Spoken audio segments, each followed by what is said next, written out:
Students, आज का जो हमारा टॉपिक है वो है क्लासिफिकेशन एंड एवोल्यूशन। आज हम इसके बारे में पढ़ेंगे कि क्लासिफिकेशन जो है वो किस बेसिस पे। इससे पहले हमने बेसिस ऑफ क्लासिफिकेशन पढ़ा था। इसमें हम ये पढ़ेंगे कि क्लासिफिकेशन और एवोल्यूशन का क्या दोनों का रिलेशनशिप है, दोनों में क्या रिश्ता है, दोनों को कैसे देखा जाता है। सो जब भी when all living things are identified and categorized on the basis of body design in form and function, जितनी भी जो लिविंग थिंग्स हैं वो सारी कैटेगराइज या उनको क्लासीफाई जब किया जाता है, उनकी जो फॉर्म, शक्ल और उनका जो डिज़ाइन है, उनका डिज़ाइन कैसा है, उनकी शक्ल कैसी है, वो उसके बेसिस पे किया जाता है। सारे जो उसके कैरेक्टरिस्टिक्स होते हैं वो देखे जाते हैं। अब वो कैरेक्टरिस्टिक्स उसके ये भी देखा जाता है कि वो अलग अलग स्टडीज से ये देखा जाता है कि उसके जो वो कैरेक्टरिस्टिक्स हैं वो कैसे आए, मतलब उसकी शक्ल जो है वो कैसे कैसे, मतलब पहले कैसी थी, आहिस्ता आहिस्ता उसकी टाइम के साथ कैसे चेंज हुई। ठीक है, इसको बोलते हैं evolution. So there is a role of time in this, time का भी रोल है। So evolution किसको, this means that classification of life forms will be closely related to evolution. Evolution के साथ classification closely related है। What is evolution? So most of life forms are that we see today have arisen by an accumulation of changes in the body. So body में जितने भी changes हुए हैं, evolution उसके बारे में होती है। मतलब evolution क्या देखती है कि हम जब शुरू से लाइफ जब शुरुआत हुई, जब ज़िंदगी की शुरुआत हुई, तो हमारा जो हमारी बॉडी थी वो कैसी थी, उसमें कौन कौन से ऑर्गन थे। जैसे जैसे टाइम बदलते गए उसमें क्या क्या तब्दीलियाँ आईं और उसको ज़िंदगी के लिए कौन कौन जद्दोजहद करने के लिए कौन कौन से ऑर्गन की ज़रूरत पड़ी। और इसको किसने अच्छे से पढ़ा था? चार्ल्स डार्विन ने first describe the idea of evolution in 1859। उसने अपनी बुक ओरिजिन ऑफ स्पीशीज में इसको पढ़ा था। So when we connect the idea of evolution to classification, we will find some group of organisms uh, which have ancient body designs that have not changed very much.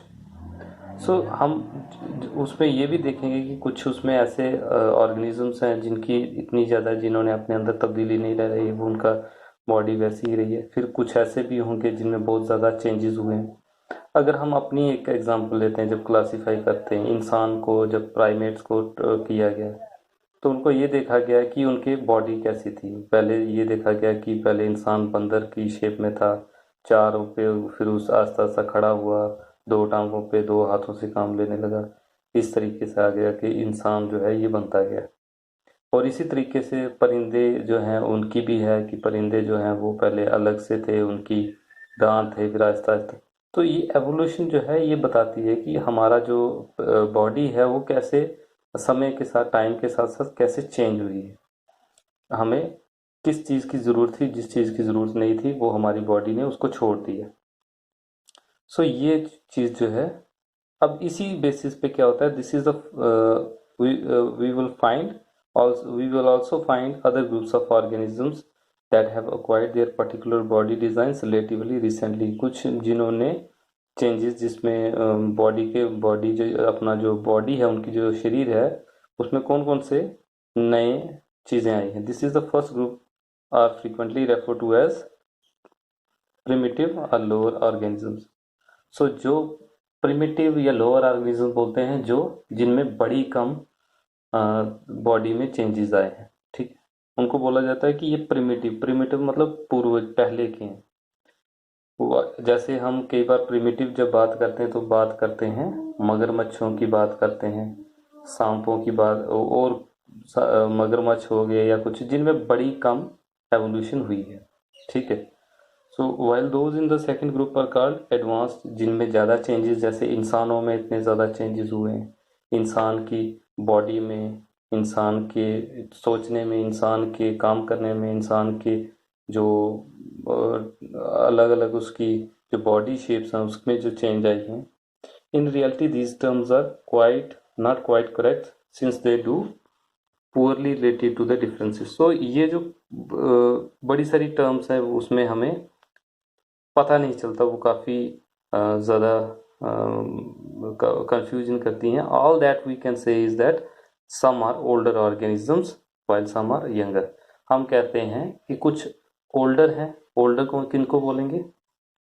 जिनमें evolution ज़्यादा नहीं हुई है, जो जिनमें और जो उनका जो बॉडी है वो पहले जैसी ही है। यंगर उनको बोलेंगे जिनमें चेंजेस, शरीर जो बॉडी है उनकी उनमें ज़्यादा चेंजेस हुए। Since there is a possibility that complexity design will increase और एवोल्यूशन। अब आपको भी पता है कि जब ज़्यादा जिसमें ज़्यादा चेंजेस होगा उसमें ज़्यादा कम्प्लेक्सिटी आएगी, ठीक है। अगर किसी के अंदर इतने ज़्यादा उसकी शरीर में इतने ज़्यादा बॉडी में इतने ज़्यादा चेंजेस बदलाव आते हैं, तब्दीलियाँ आती हैं, तो उसमें ज़्यादा कम्प्लेक्सिटी आती है, मतलब वो ज़्यादा कम्प्लेक्स होता है। तो जो ज़्यादा यंगर जो हैं या जिनमें ज़्यादा चेंजेस आए हैं वो ज़्यादा कम्प्लेक्स हैं, ठीक है। Body biodiversity means the diversity. Biodiversity, अब टोटल बायोडाइवर्सिटी हम बोलते हैं जो जिस किस्म की पूरी लाइफ जो भी एग्जिस्ट करती है, चाहे प्लांट्स हैं, एनिमल्स हैं, माइक्रो ऑर्गेनिजम्स हैं, बड़े हैं, चाहे वो लैंड पे रहते हैं, सी में रहते हैं, वाटर में रहते हैं, एयर में रहते हैं, कहीं पे भी, सभी को बायोडाइवर्सिटी किसको बोला जाता है? Diversity of life forms. It is a word use to refer to the variety. So ये सारी चीज़ें जो हैं वो बताती हैं कि जो एवोल्यूशन है उसका कैसे रोल है क्लासिफिकेशन में।